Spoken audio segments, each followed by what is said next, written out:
Hey everybody, my name is Ben and welcome back to the channel where it's always game time. Episode number 5 of our road to Borealis camo grind in Modern Warfare Zombies. And today we're introducing a new class of weapon. That's right, today we're going to be using our very first SMG in the series. And that SMG is none other than the Striker. Not to be confused with the Striker 9, just the regular default Striker. Now before we get into the loadout, you guys know that we have to review what our camo challenges are going to be. In Zombies, get 250 kills with the Striker, get 30 Hellhound kills with the Striker, get 250 kills with the Striker at rare or higher rarity, and get 250 kills with full attachments on the Striker. When it comes to these challenges, I don't think we're going to have any issues completing all of these in a single raid. I've got an idea on the Hellhounds. We have a epic ether tool that we can use on our weapon right from the start, and we're using all 5 attachment slots. Speaking of attachments, we're going to be using the Striker Stubby Barrel, which is going to give us some movement speed and aim walking speed. Our favorite Edge BW4 hand stop underbarrel for again movement speed and aim movement speed. The 60 round drum mag, which is the largest magazine we can use. The optic is obviously your preference, but I've been loving the slate reflector, and the no stock mod for again bonus movement speed. I'm really curious to know if you guys have been building your weapons for anything other than movement speed and how that's working for you, so be sure to let me know in the comments down below. I am however going to be bringing in this epic ether tool just to ensure that we can complete that camo challenge. As always guys, we're going to be going in and doing a 0 to hero run where our aim is to regain our operator as well as to test the efficacy of our weapon of choice against the zombies med.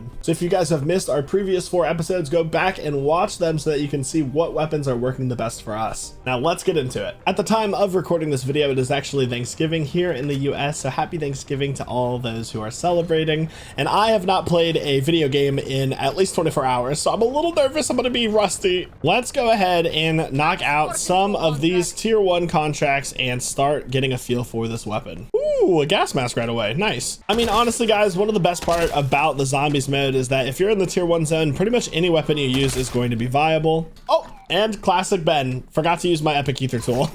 So now we have a rare or higher rarity for our camo challenge, and we should be doing a lot more damage. Oh, hello friend. I don't know if he was trying to come do this contract and I snatched it from him. I feel bad. Yeah, see, look, I think he wants to do it. But the good news is there is another contract just below us of the same type, so it should be okay. I hate to deny his request like that, but we are recording and stuff right now. I'm trying out a new strategy when I do this contract of throwing 2 inhibitors at once, and it does seem to crack the shell on these spores really quickly. But I'm not sure if it's the most efficient. By the way, that's 2 hellhounds that we needed to kill for our camo challenge. I just can't tell if this is faster and more optimized or if it's just doing too much. All right, we can leave those ones there. I did bring the entire stash with me, which is something that I was able to do because we're right at the start of the raid and had all of the backpack space.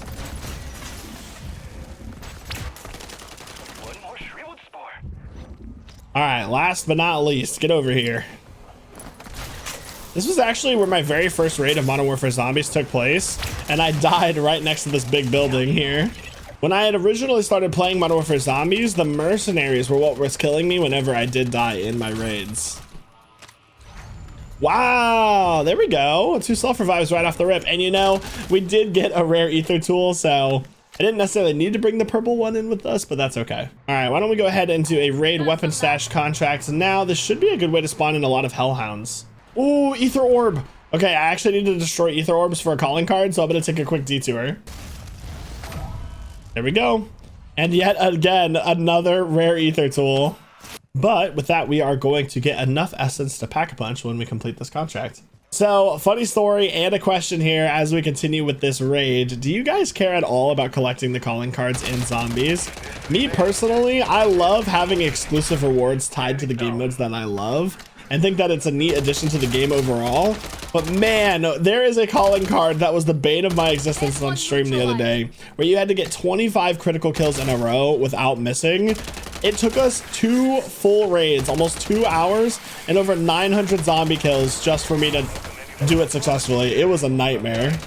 I say all that to say, obviously we just cleared out an ether nest, and that is something I need to do about 30 more times for a different calling card challenge. All right. Make sure to loot the cash registers and our caches that we got. We'll take the dead wire ammo mod for now.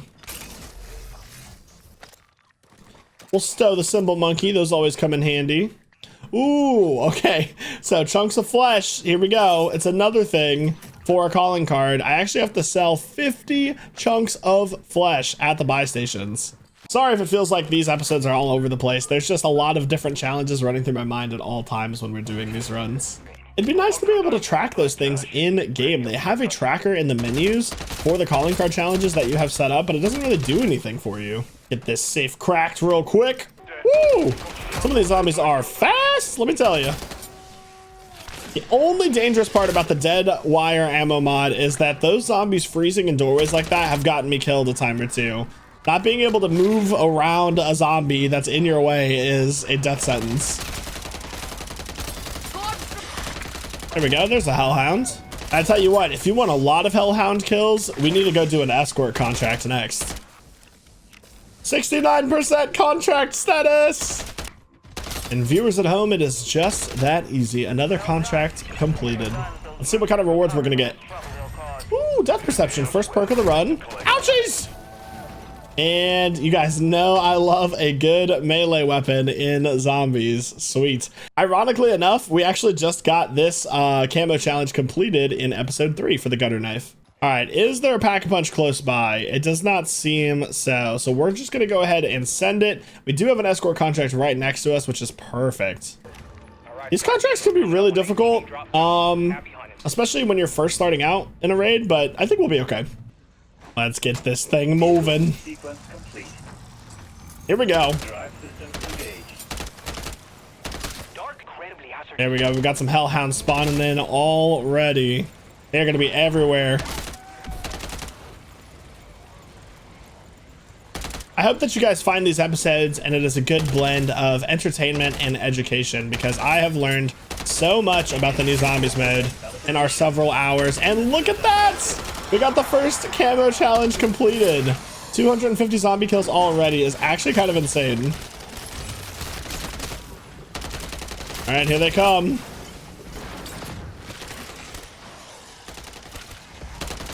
What do we got here? Double points? Nice. That is gonna come in handy. As nice as it is to sit up on top of the escort vehicle in this contract, I would advise you guys to make sure you get off of it every once in a while so that you can collect ammo and plates, because you're going to be using a lot of those in this contract. Oh man, they were all trapped inside the building.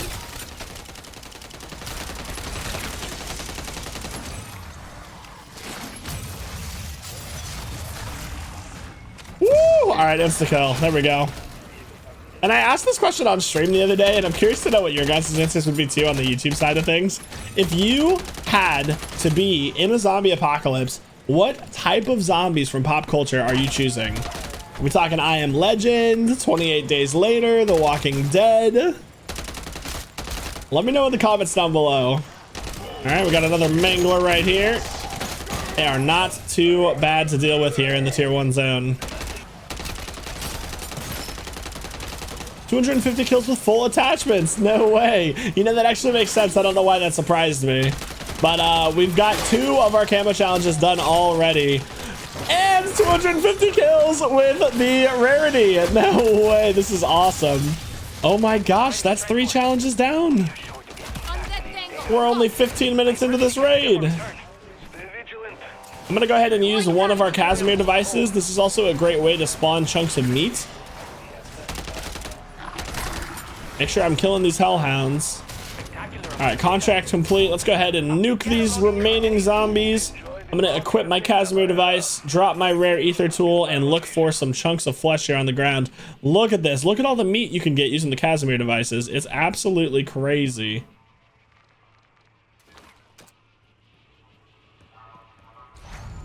Okay, so we got Speed Cola, which is an amazing perk, and the Shatter Blast ammo mod. I'm actually going to take that over Dead Wire at this point. It sucks to leave behind 2 simple monkeys, but for the case of our calling card challenge, I do think it's within our best interests. Let's go to the buy station so we can sell all of this meat and keep on grinding. And again, I cannot stress enough, I think that the balance on these zombies camo challenges is perfect. I love that most of them can be done in a single raid, but it's still challenging enough to guide you when you're doing your run. I'm gonna go ahead and clear out this ether nest really quick since we are making good time on this run. And done. Hopefully we can get some good loot out of this. We're definitely looking for at least a 2-plate vest to increase our survivability. Let's see what we got. Ooh, you know, I'm actually gonna switch to Napalm Burst. This is my favorite ammo mod, and we'll scoop up a turret circuit. Now, I do think at this point we should make our way towards the tier 2 zone Pack-a-Punch, because very soon we're gonna have enough money to actually get to level 2 Pack-a-Punch. Let's see how an unupgraded Striker deals with these zombies in the tier 2 zone. It's really not bad. I know that we have the epic rarity on it, which is helping our damage, but consider me impressed. And with that, we not only have enough essence for 1 Pack-a-Punch, but 2 Pack-a-Punches on our Striker. I am fairly confident in our ability to handle tier 2 zone contracts now that we have made these upgrades, and we're going to go do another escort contract to try to finish up these hellhound kills. As far as the end game in this raid, we have a couple of options. Now, normally I like to try to take advantage of the runs where we have good loot, as we do in this case. To do red zone contracts, I'm still looking for my very last schematic, which is only available through completing a red zone contract. But we still only have a single plate vest, and we could definitely use a 3-plate on this operator as well. Oh yeah, that damage is looking crispy right now. All right, here we go. Round 2. This time in the tier 2 zone. Remember, if we see hellhounds, we should prioritize killing them, because they do actually blow up against this machine.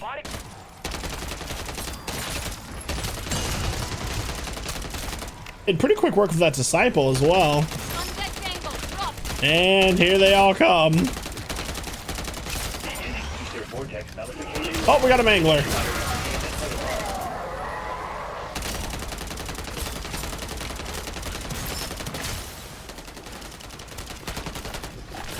Oh, hellhounds. Nice. We'll go ahead and nuke these guys. Get them on out of here. Woo, there's another one. Where'd he go? Oh, see, he blew up. I don't think that's going to count for our SMG. Another hellhound down. We've got to be getting pretty close.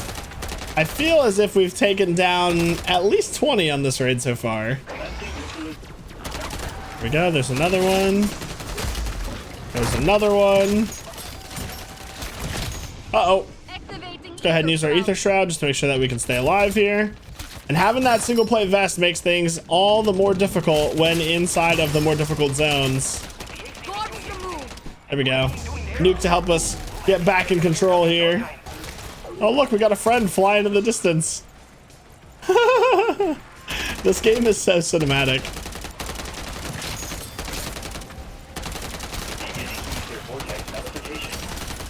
There it is! No way! 30 hellhounds with the Striker. The guys, that is all of the camo challenges unlocked and completed. Meaning that if we were to exfil right now, we would have successfully unlocked Golden Enigma on our SMG. That's amazing. And in record time too, honestly. We've only been in here for 25 minutes. And contract complete.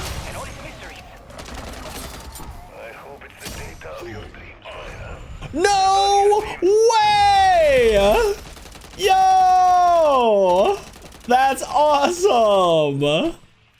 Wow, it's not every day that you get the ray gun out of a contract reward and a schematic, which you guys probably aren't surprised that we need to extract with schematics for a calling card. That is so awesome. It doesn't matter what's going on, where I'm at, the ray gun is such a nostalgic wonder weapon for me to use. The sound, the visuals, is absolutely amazing. That is going to be a useful addition to our arsenal for the rest of this run. Sadly, we cannot exfil with the ray gun. We have unlocked the schematic and we have a couple in our acquisition stash. So whenever I do feel like using this, I do pull it out from time to time. We'll go ahead and complete this contract here, and we're going to be so close to being able to buy a 3-plate vest if we don't find one otherwise. Okay, let's see. Tombstone soda, pretty nice. Let's move. Now, we could do another contract, save up a little bit of essence, and buy a 3-plate vest from the buy station here in the tier 2 zone, or I think what we're going to do instead is buy a mercenary stronghold key card from the buy station for $2,000, and then just go clear out a mercenary stronghold for the guaranteed 3-plate vest. Now, this can be a little bit risky considering the fact that we only have a single plate vest, but we have a ray gun, PhD flopper, our SMG that's double pack-a-punch, and I think we're going to be okay. And for those that may not have known, this is a guaranteed way to get a 3-plate vest. Oh, can't see him. There we go. Shield soldier already. That is where the lethal equipment comes in handy. Now, I actually don't think that the ray gun itself is all that good against mercenaries. Let's go ahead and pull it out since we have PhD flopper. It did make pretty quick work of that riot shield enemy, I will say that. All right, where are the stairs? Here we go. The hardest part about the ray gun is not the damage, it's just that it's simply a projectile based weapon, meaning that it is not hit scan like our other weapons are. Woo! Oh my gosh! But it is really satisfying to watch their bodies go flying when you use the ray gun. And if you can land your shots, it is a one-shot kill on most of these enemies, it looks like. I should really do this more often. I always forget about the guaranteed 3-plate vest, and it is a great way to go to save some money and even time, honestly. Because think about how much longer we would be doing another contract right now just to get a 3-plate for our operator. Versus just coming in here, drilling the safe. We just one-shot a shock trooper with the ray gun. Wow. Okay, I stand corrected. This thing is awesome for mercenaries.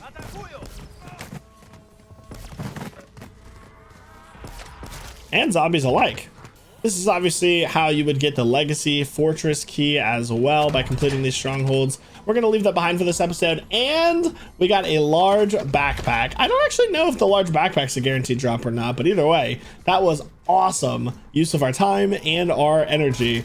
And now I can rest easy knowing that we got some good value out of the ray gun before leaving this raid. Let's go do a couple more contracts. I know that we could technically exfil and be done with our weapon challenges now, and I do want to move our way that direction. But before we go, let's see if we can get a level 3 pack-a-punch on our star of the show, the Striker SMG, before we end things. And another PhD flopper, not necessarily complaining. A purple riot shield. The riot shield is unironically one of my favorite weapons in the game. We tried to take down a mega abomination with a riot shield only. We got very, very close. And so it holds a very fond place in my heart. But with that contract completed, guys, we actually have enough money to go ahead and get our triple pack-a-punch done on the Striker SMG. Then we'll try to do some damage in the red zone, see how it stacks up, and get on out of here. We don't have Juggernog, we don't have Quick Revive, we don't have Stamina Up, and we only have one Self Revive, so we're not going to stick around for too long, okay? Now, as far as ways to get there without dying, it seems like we're going to need to use a vehicle. The only vehicle I can see is in the red zone, so wish me luck. We can get to this quickly, turn around, make a beeline for the pack-a-punch, and then we'll test this bad boy out. Oh, what the heck, man. We might as well try to do one contract and risk it all while we are here in the red zone, right? Let's see. Let's at least see what bounty we get. We did get a mega abomination. I'm not too sure how that'll go, but maybe we could get some support from our friends. And with that, level 3 pack-a-punch. Let's see how it does. Not too bad at all. Honestly, it's about on par with most of the assault rifles and SMGs that I've used in the red zone before. I actually don't know how a level 1 ray gun is going to do in here. It doesn't seem all that great, but I bet you against the horde of zombies like what we got chasing us now, maybe it's okay. Ah! This is not ideal. I think we might just want to make it out of here. Oh, here's a mega abomination. Ooh, this one's low, even though it's not what our contract is. Should give us an idea of the kind of damage we could expect. Oh man, okay, listen. I think I'm just gonna make for our next fill, guys. Please don't be disappointed in me. We have not ever had to come back in for a second raid on our series this far, and I don't want to now. But look at this. Without Stamina Up and Juggernauts. Oh man. At least you guys are getting a good showcase of the damage. It's really actually pretty good.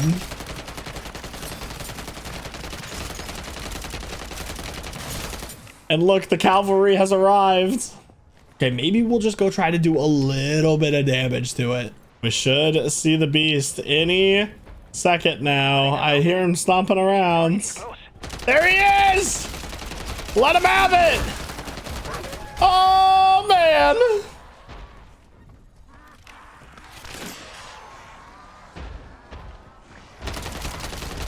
The thing I'm worried about is his lightning attack in this big open courtyard. Wow, mimics are here to join the party. That's fun. There's the lightning attack. We got out of there in just the right time. We're also running pretty low on ammo, guys. I know there's a depot right here, but I think we're going to go ahead and just make peace with the fact that we've achieved great things on this run. And that's enough for me. See ya, stinkies! And really just soak it in. The beautiful map of Urzikstan. I still can't wait for this to come to Warzone 3, man. This is gonna make for an epic battle royale map. Hey, I don't know if you want this, but I got a ray gun here for you if you want it. No reaction, you know. Sometimes it's like, oh my god, thank you so much, and other times it's silence. Now in his case, he had 2 pack-a-punch weapons and there's only 15 minutes left in the raid, so he's not gonna get a lot of value out of it, but it still warms my heart to try to give things to people in this game mode. And for what might be the first time in the series, we're gonna be taking something other than the final exfil helicopter to get out of our raid. Here is our bird. Let's go ahead and get on inside. Ladies